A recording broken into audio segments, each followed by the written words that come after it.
The Plotcast Podcast with the Potty Plotters. Well, hello. Hello. Oh, I wondered if you were going to say anything there. Yeah. Yes, well, it's still season 2 and this is episode 31. 31, It's my true. age. My God. Anyway, I'm Elaine. And I'm Julia. And we're at Gareth's. We are, and this is the Potty Plotters Plotcast podcast. It is. It's like our headquarters now, isn't it? No, we've got it's our not. No, you've got your headquarters. headquarters. Oh, right. No, that's a shed, actually, though, Gareth. As opposed to a kitchen Yeah. and a conservatory and a cat. Yeah. Yeah. She's still asleep. Yeah. Oh. Everything.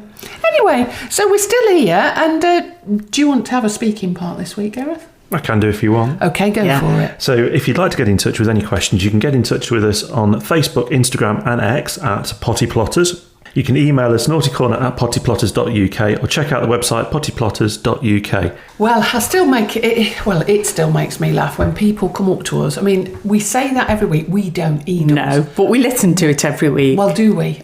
Apparently not. I think it's proved, Julia, that is Do you start not. giving out your own personal email address after a while? Well, in the Yeah. end, it's just easier, isn't it? Yeah. But I'd just say Google it. Google it, you'll find it. Thank you. What we ought to do Yes. is print off loads of compliment slips. Oh, that you can just literally- we've you got our business cards. Yeah, we always leave them at home when we go out, don't we?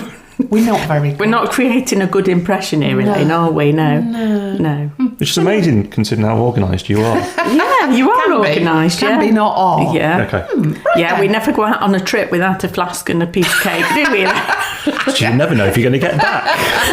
Oh, yeah. Yeah. Oh, God. Yeah, we were just talking about we went to do a talk the other night and I sat at one pub and you sat at another. I mean, the talk wasn't even in a pub, was it? It was in a village hall.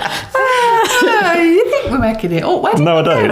I've been with you, remember? We went somewhere local the other day, didn't we? And still got lost there. And it was only one street. Yeah. Where on earth were Oh, we? yes. It was in Littleover, wasn't it? Oh, was this was after the last recording? Yeah, it was the Fuchsia Club. Oh, it was. Oh, my God. We went round and round. I was there. I didn't go round and round. You went round and round going, I can't find this road. And in the end, again, I had to stand out in the road for you. You did, yeah. And then there was This that is just trying to bloke. get you killed. Yeah, this bloke helped Here's me. Julia in Yeah. the middle of the road. Anyway, that's just giving you a broad outline how useless we are. Right then. Be good with gardening. Yeah, we Yeah, do. we do. We There's your strap line. Good That's with where gardening. we should just stay where we are. The Plotcast Podcast with the Potty Plotters. Anyway, so, right, people have been in touch. I've had to Yeah. write it down. Okay. Because I can't remember everything. So, this is from Sarah Lowe, and she's from Derbyshire, actually, and as you will see in a moment. So, she says, I've just taken on a plot on a private allotment in Borrowash, and she's a total beginner when it comes to growing any veg. They're all ready, so she's inherited. Oh, yeah. Somebody's been kicked off, haven't they? Yeah, well, sounds like it, or worse. Well, something Gareth. else, yeah. Tomatoes. Let's go with kicked courgettes. off. Yeah. She's inherited tomatoes, Courgettes, carrots, yeah, and parsnips. Get rid of them. Yeah, Well they were done. all- yeah. Well done, Gareth yeah. didn't like any of them. No. 3 out of 4 can stand. Okay, that's good. Would love any advice you have on what is best to start growing first as a novice. Then goes on to say, absolutely, she does listen. Absolutely love your podcast. So funny and down to earth. One of my hairdressing That was clients. the second idea of what we could call this. What's that? Down to earth. Oh. But No. no. No. So, one of my hairdressing clients from the WI advised me to listen to them as she had found one of your talks very fun and interesting. Well, there's a first. Yeah. So, one little question. I wanted to put some potatoes in for Christmas. Do you have any advice on which variety would be best at this time of year? September.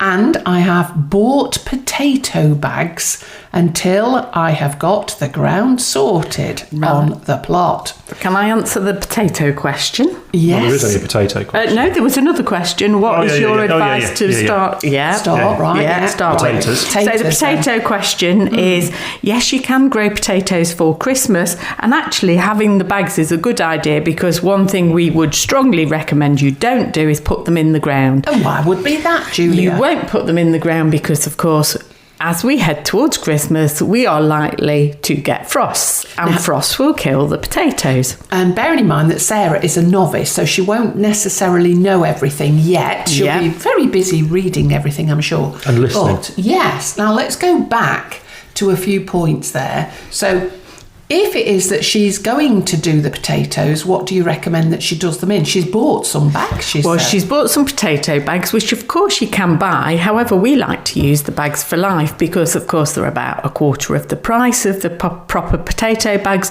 And we know that they leak, don't we? Because, of course, when you tipped all that water in the bag the other day, it went all over the table. Yeah. So we know for sure that but we were out at the talk, which quite surprised people, didn't it? Did you have to clean up? Yes. Yeah. So yes, potato bags are the right thing. People can also use old compost bags, turn them inside out, just prick some holes in so you've got some drainage. But the reason we do them in bags or containers at this time of year, of course, is the frost, as mentioned. And the frost will kill your potatoes. So not only will it affect under the ground, but of course, as your potatoes are growing and there's leaves emerging, if the frost comes and kills them, it will kill off your potatoes. So in doing them in a bag for life or a container, what you can do is when the frosts are forecast, you can move them into your greenhouse, into your polytunnel, or if necessary, into your conservatory. No. Gareth. No, she won't allow that. No, she won't allow it. See, I'm glad you mentioned greenhouses because I was going to ask that once everything has finished fruiting in the greenhouse, so the tomatoes, which we've got to go and get some more of a little bit later today, the peppers, etc. Could I do potatoes this year and do them in the greenhouse? Because I've tried them before and it hasn't really worked. I think last year or the year before we did them, and it was they just rotted in the containers. And I'm assuming it's because they were outside. I think it was before the greenhouse was erected. Yes. So I can evict the cat and put the potatoes in the greenhouse. Not straight away. So what you can do is do them outside at the moment, keep them outside while the weather's fine, and then by the time that your tomatoes and everything else are coming out, should be about the time that the frost might be starting to appear, in which case you can move them inside. But of course, in leaving them outside, it gives you the opportunity for when it rains, for it to water them naturally. But you will have to water them, of course, because there's no water source. But the varieties that you are looking to plant, a lot of the garden centres and places like the Range and everything will sell Christmas potatoes, and they are basically first earlies. So things like your Charlottes, your Aaron Pilot, because you're only having them in for about 12 weeks leading up to Christmas. We've found personally when we've done them, you don't have massive crops off them, but if you just want to say on Christmas Day, I've grown these spuds. So that was what I was going for, because I'm planning this year potentially, and she may be listening, she may not, I don't know if she's not here, she never listens, but I'm potentially thinking that the in-laws may be coming to us for Christmas, and what I was thinking was trying to say, well, some elements of the Christmas dinner I've grown myself. So we've got the carrots in that we've planted on election day in July, and then a month later I've done another set that are currently in the greenhouse, and they don't look like they've taken as well, to be honest, so I might move those outside. Put them outside for a bit now. And I was thinking, that's the carrots, could do the potatoes. There's no parsnips because they are just evil, but what variety of potatoes would work for that period of time in the lead up to your Christmas dinner to give you your mash and your roast potatoes? Well, they wouldn't be your mash or your roast potatoes, they're more your new potatoes. So if you wanted them for mash or roast potatoes, you should have had some in the ground by now, and they're your main crop potatoes that you'd really be using for those generally.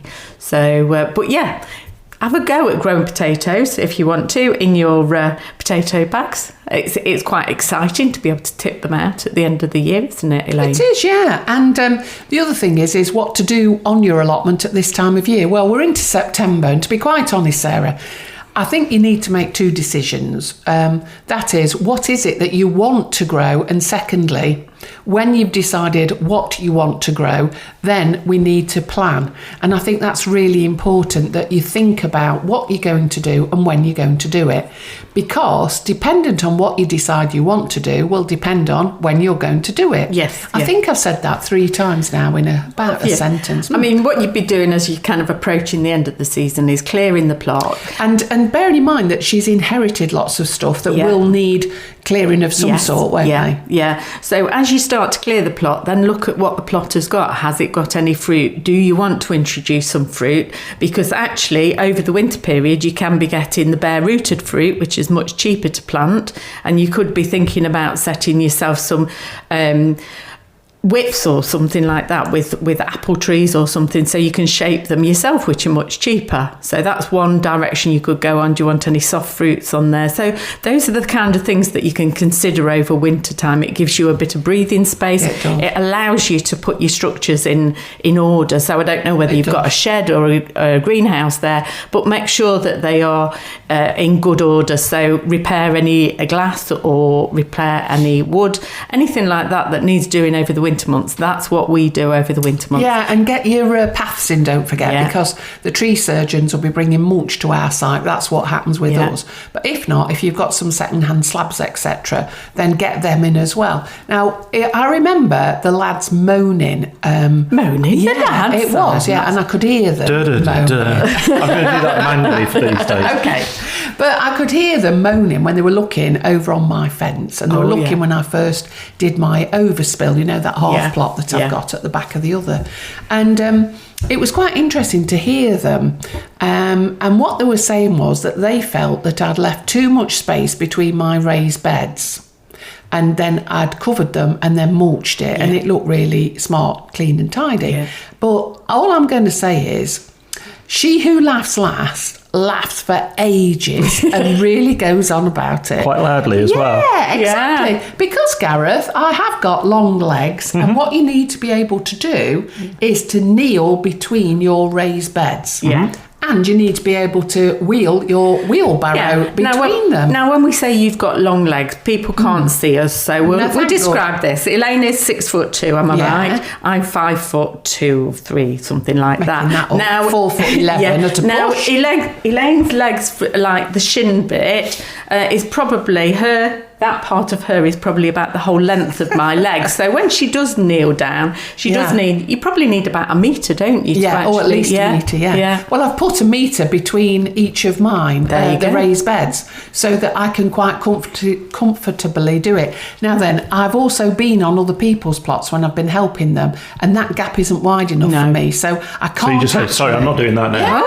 Yeah. But you end up sort of going in at an angle, and I tell you what, it kills you. Or you end up with your foot in the next bed, don't you? Because you've got to put it somewhere, haven't you? At the bottom of my leg, Julia, usually stays there. But it is important. So, and I always say to people, when you take on an allotment, it's like buying a new house. When I say new house, you're buying a house. You don't have to keep somebody else's wallpaper. No. You don't have to keep that bathroom suite. If you want to change it, you can change it. So change it and change it in the winter and get what you want. I'm just going to interrupt you there a little bit. And in terms of site rules. Now, in terms of site rules, a lot of sites will have rules about trees. So if there is established fruit trees on there, just make sure you refer back to your to your rules, because a lot of them will not allow you to cut them down. Because I think these things do take a long time to actually get established and cropping, so it's a reasonable thing for them to save the trees that are on site. But other than that, usually it's fair game. Julia, how many times have we said to people when they've said, can we do this, can we do that, and we say, what do the rules say? Because that's all you have to do is go back to that. Contact the Potty Plotters anytime on Facebook, Twitter and Instagram at Potty Plotters, or email naughtycorner@pottyplotters.uk. So we're talking today, Julia, to somebody who knows something about bees. We've been moaning about lack of pollinators. We have. We've noticed that there is a real lack on site, isn't there? Yeah. And actually, the last couple of days I have seen more and more bees are starting to appear, but we thought we needed to speak to an expert. And an expert we've got in the guise of Thelma Robinson. And now she is actually the training coordinator of the Derbyshire Beekeepers Association. Oh, that's good, because that's local to us. It is, yeah. So, Thelma, tell us all about your role in all of this. Are there any bees out there? Have we just missed them? No, it's there are bees coming about now. The honeybees have been out for a while because they overwinter as a colony, whereas the bumblebees and wasps, etc., overwinter as a mated queen. So the honeybees come out of the winter kind of already set to go, if you see what I mean. Yeah. But this winter, it was particularly kind of wet. It wasn't cold, but it was wet. And when the honeybees kind of and bumblebees come out, it's usually about end of March, April time. You see the big queen bumblebees come out of hibernation and start looking to make a nest and to build up from there. But this year, because it was so wet, there was plenty of pollen about, but the nectar, if it was a bit cool, wasn't flowing. And if it was on things like apples and plums and hawthorn, the flowers are very open. And so any rain acts to dilute the nectar. Oh. And so there wasn't as much nectar about at all, or if it was very dilute. So a lot of beekeepers didn't get hardly any spring honey. We were really just trying to get our bees through that kind of March, April into May period. And normally, you know, as beekeepers, we get a lot of swarms in May, but this year it was a month later in June. And this is what you've got. You've got a kind of a month later before the bumblebees and the wasps have actually built up a big enough nest to go out foraging. And that's why you're only just starting to see the bumblebees, probably in the last 3 weeks. Yeah. And the wasps as well, yes. So it was that early rain in the spring, I think, diluting the nectar. And of course, a lot of things like rape and the like, which we rely on, the fields have been so waterlogged, the harvest was really poor. So again, that's an instance. But on the other hand, by the time it got to the end of June, we went on holiday and thinking, well, the bees are just going to tick over this year. And we came back from holiday and they just exploded, and they just brought in so much honey in the end of June, July time, and also they started swarming. Is that because they're on double time all of a sudden? Yes, they are. They really? are. And yes, I mean, from midsummer onwards, the honeybees start to decline, and they are starting to, but there's such a lot of forage still out there. The soft fruit this year has been phenomenal. Is that down to the slow flurry, I suppose, then, of work by bees? Yes, and of course, you know, by the time they kind of got going, their instinct is to split and to swarm because they want to form a new colony and, you know, to grow. So as soon as there was anything there, they went for it. But having said that, you probably noticed, you know, everybody's moaning about the rain, but actually the water for the garden is being tremendous help, you know, and, you know, it has been dry in August, but, you know, that meant a lot of the fruit, particularly raspberries, love water, don't they? Yeah. They don't like dry at all. And the same with the fruit trees. You know, they were really good at flowering this year. And, of course, if there were bees about or pollinators, then they got pollinated. And but that's the beauty of the honeybees as opposed to the bumblebees, is that they come out that bit earlier because they overwinter as a colony of about 10,000 bees rather than a solitary bee like the bumblebees and the wasps do, and it takes them a bit of a kickstart to get going in the spring. So on the allotment, when people say to us that they want to do rewilding, people actually say that to us, and our hair stands up on end because we don't want people to rewild. What we say is, think about what you're going to plant instead. What would you recommend to people to plant for the benefit of bees? Well, it depends which bees. If you've got honeybees always go for they want to go for a big crop, like a hedge of lavender or, like you say, a big area of raspberries. They don't go from like species to species. They won't go on a dahlia and then go on a bit of lavender and then go on something else, because the bee comes out the hive, looks looks for some forage, goes for it, and if there's a lot around about, that bee then goes back to the hive, does what we call the waggle dance, and tells the other bees in the hive, it's called that actually, tells the other bees in the hive exactly how far away and in what direction is the forage. And then all of the bees kind of make a beeline for that forage. And so they're kind of quite efficient in that way, whereas the others don't do that. Is that where the phrase comes from then, Thelma? Yes, making a beeline for? Is it?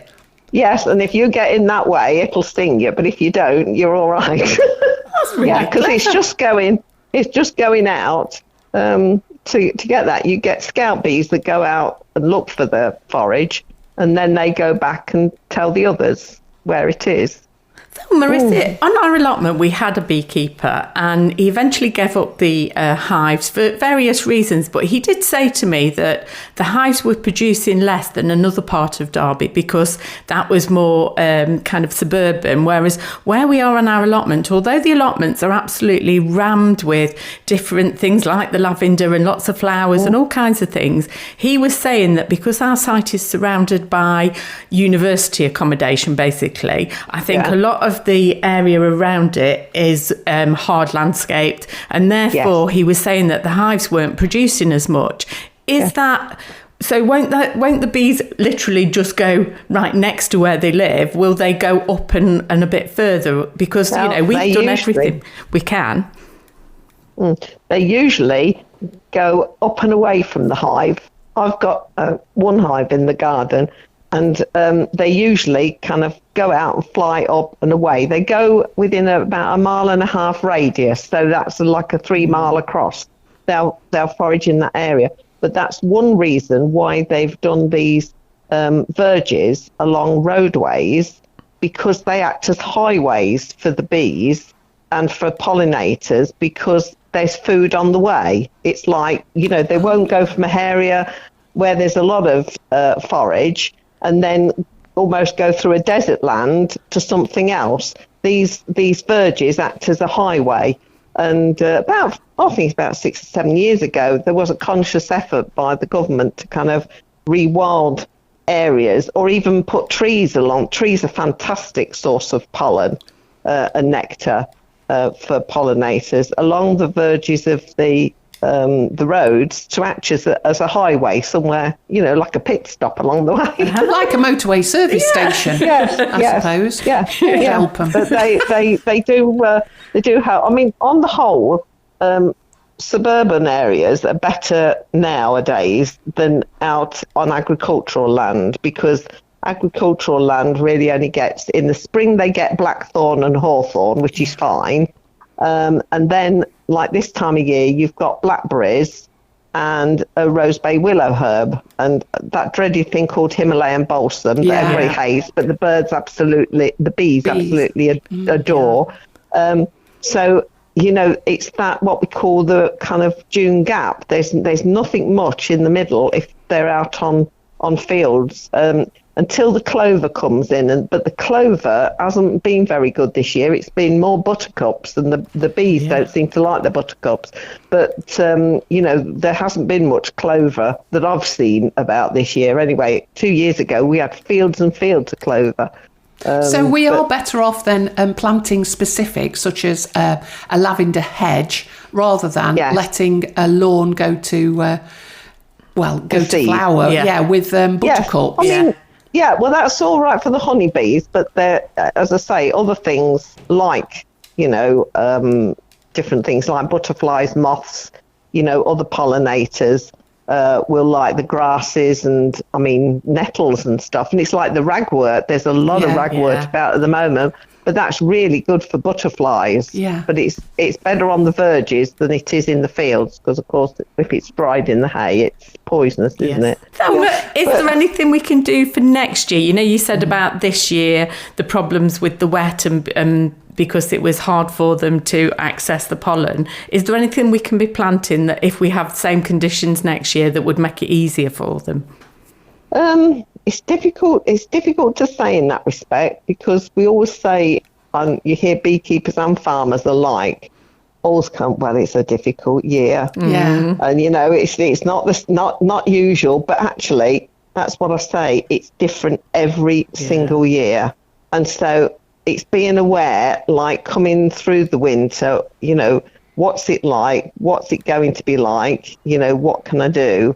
But it's finding spots for people to kind of, the bumblebees and wasps and things to overwinter, not like these bee houses or a pile of logs, just somewhere where they can overwinter and probably form a nest easily in the ground, when they come out. And, it's nature, isn't it? It will do what it wants to do. But, plant plenty of flowers, but a range, not just ones that come out in the summer, but think about like hazel and willow that come out in the spring. They're a fantastic source of pollen early in the spring.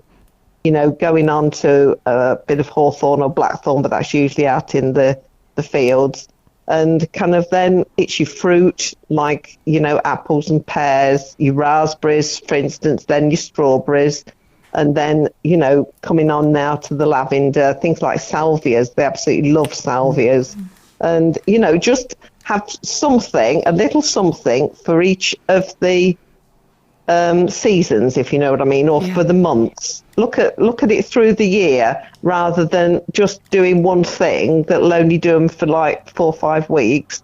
They want something that for, a little bit every day type of thing, or every month. And that's the secret. Look at what flowers or produces pollen at different times of the year and kind of just do a variety.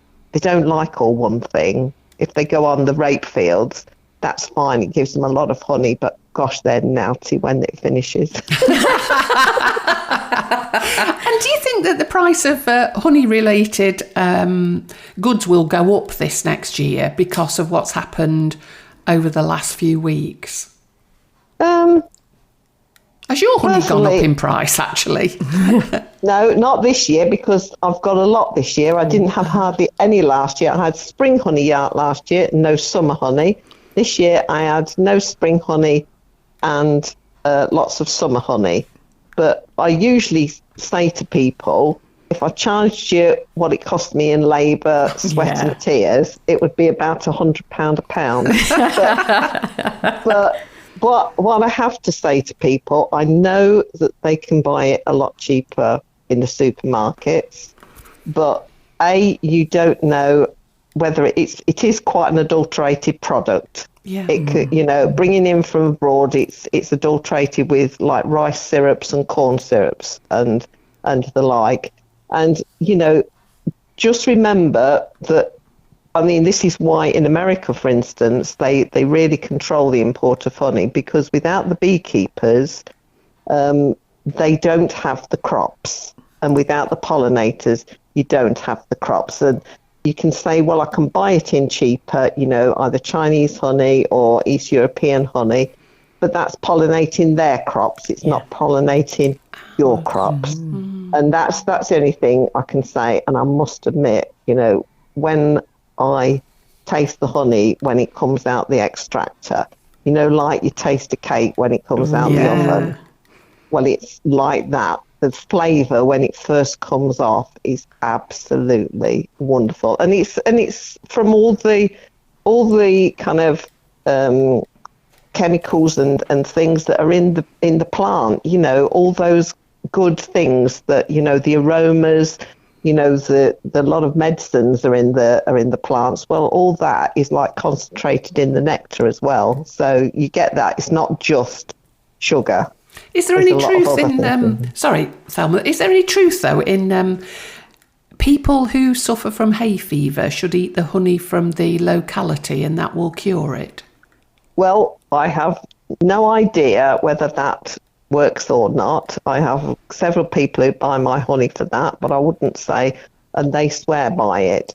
But, honey does contain a lot of chemicals, not artificial chemicals, but, the things, natural. Because flowers give off an aroma to attract them. You smell roses, for instance. So they give off an aroma. So there's those chemicals, the chemicals that give flower aroma. There's the, other chemicals that give it the taste as well. So, because they're attracting insects into the flower, so because it tastes nice, because the flowers say, well, I want you to have my flower, come and pollinate my flower rather than next door's. So they have this taste to the nectar as well. And, a lot of plants contain quite a lot of healing properties. And, they're contained within the honey and the nectar. So, but the trouble is we can't do it in this country like the Manuka, because ours are polyfloral. What I'll get honey off my hives one week and it'll be totally different from the honey I'll get the next week. Yeah. But, that's it. That's potluck. It's good, isn't it? Yeah. You never know what you get. Thelma, I've got a question for you. It's a little bit off track, but do bees have knees? Oh, yes. Of course they have. They have joints, don't they? Yes, they have 6 legs, and they're kind of definitely jointed. And they have little pollen baskets on the back of their back legs. Because I just wondered if they did, because you have been the bee's knees. You've really kind of educated us on the bees. Thank you for that.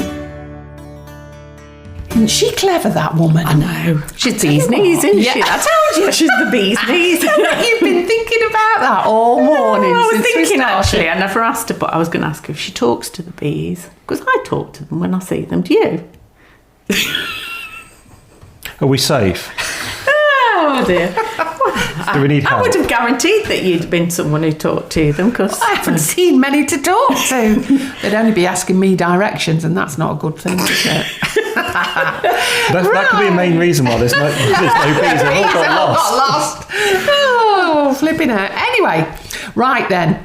Horticultural shows, let's get back onto it. We tipped into it when we were just talking about Julia doing so well at her local show, but I do think it's a dying art, and I think it is an art, because lots of people still love to go and support it, but actually they don't want to enter. No, and what's going wrong? I don't understand why they don't want. I suppose one of the issues is you've got to get there quite early to show them, generally. Yeah. And one thing that anybody who is entering a horticultural show really is, you need to pick the produce on the day that you're going to show it. Yeah, I agree. Yeah. Nobody wants a bendy bean, do they, Elaine? No, because we are a bit keen on bendy beans, aren't we? Yeah, I mean, having judged them, one thing that, you do recognise the freshness in things.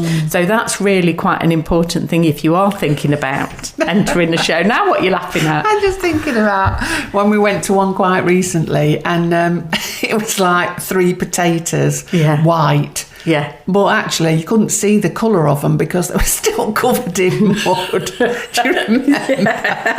So there could have been like a red one slipped in. Yeah.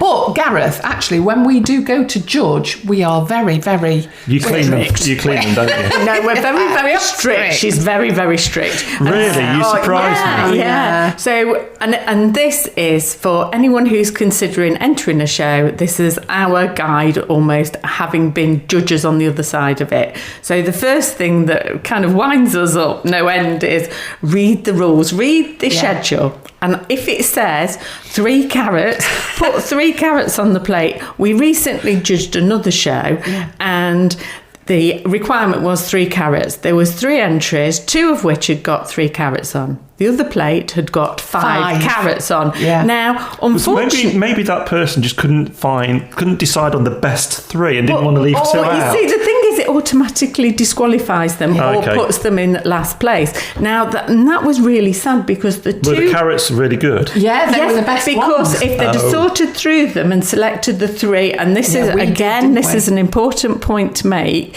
is if you're entering 3 of something, look for something that's about the same size or the same size. You don't want different sizes. You don't want a whopping potato and then 2 small ones. You want them almost the same size. Laughing at now, this is a serious business. Sorry. But she's got her head on camera. But the carrots that we judged, the other 2 had actually got problems with them. They got signs of carrot fly on them.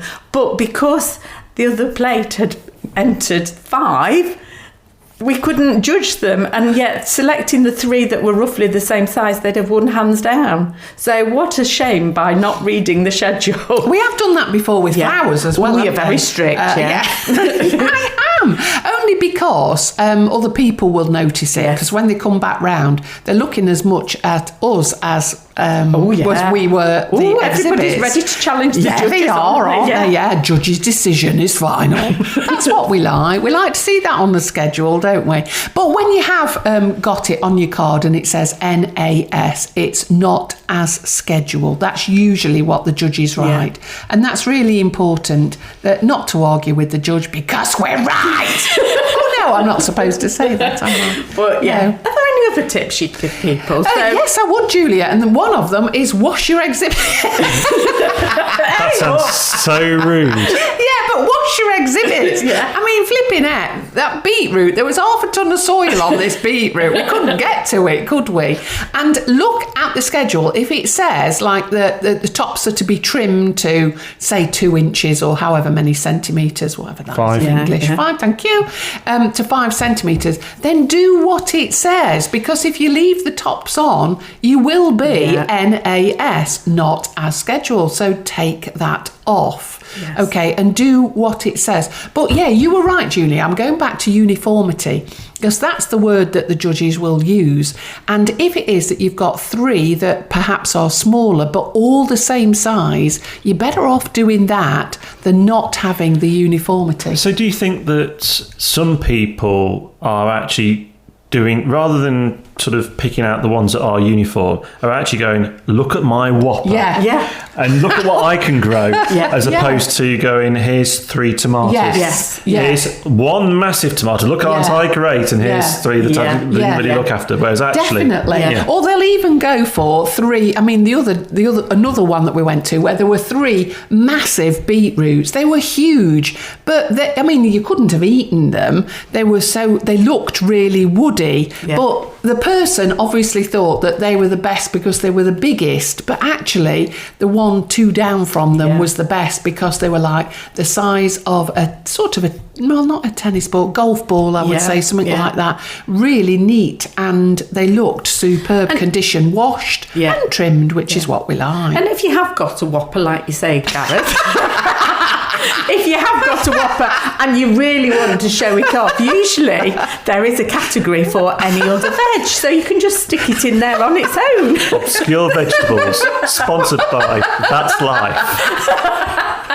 In fact, usually, this is something I think should be encouraged on all shows as well, is there are these comedy categories, because I think that just encourages everybody to have a dabble and have a go. But really, there's no reason you can't have a dabble and a go. Like we say, pick things fresh. Yes. Test things that aren't overripe. Don't put things in that are too overripe. So, That's right, yeah. We've had a lot of fruit that's almost like squished. Whereas, Compote. Yes. Yeah. Oh, now talking of which, so that's your vegetable category, but read the schedule. And again, on onions, if it says that they have to be a certain size, they're a bit funny about onions, judges. So make sure that you've done exactly as. But let's get on to jams. We had a laugh with jams. Oh, jams and pickles. Crikey. I could heave at some of them. I mean, we have had fun when we've moved from jams to pickles to vinegars to wine. Yeah. I mean, we quite like the alcohol category, don't we? We judged that Surprising. one. And we did a blind test between ourselves. And you were blind afterwards. Yeah, we came up with exactly the same ones. We did well on that. But let's come back to jam. So we're looking for jams. All that we're looking for is a firm set. Mm-hmm. We're not looking at something runny that is a compote or a conserve. And they're 3 different things altogether. So if you've done lots of jams yourself, test your own jam as to whether or not it's worked. I mean, there's some that we'd have to, we take our own spoons. You know what we like with spoons, Gareth. We like our own spoons. And we take a separate one for each one that we test. Now then, the funny thing is, the last lot that we did, you could have had a chuffing knife in there and still couldn't have got through the jam. It was so hard. And I think really it's about testing your own, but also making sure that everything's labelled properly. Yeah. So that you've got the date as specified. So some people say, allotment strawberry jam. Yeah. That's wrong. Is it? Yeah, it's wrong, Julia. It's strawberry jam. Yeah. Don't matter where you've grown the chuffing strawberries. Okay. Otherwise, it could have been, I was going to say Sainsbury's, Tesco's.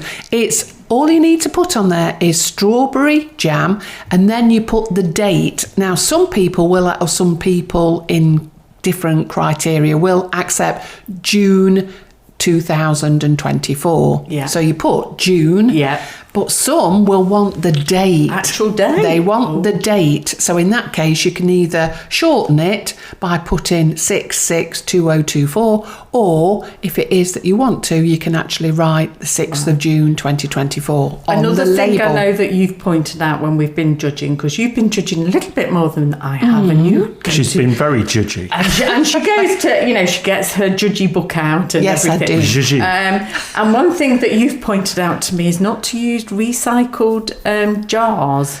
Not at all, no. So there are some people who will use a pickle jar, yes, or a mint sauce jar, and they've got strawberry jam in it. And believe you, Gareth, that could go through the dishwasher several times and you still be able to taste it. And throw them away. That's what I would say. Oh. Well, I wouldn't throw them away because you can use them for your flowers. Yeah. So that's one thing. But you can't hide anything. The other thing is that I would look very carefully again at what the criteria and the schedule say about your jams, because some will accept a cellophane waxed circle on the top of your jam or your pickle, and then they will have a cellophane top on it and then an elastic band. Now, some will say they do not want them. They just want a fixed top. So make sure that you've got what it is that they require.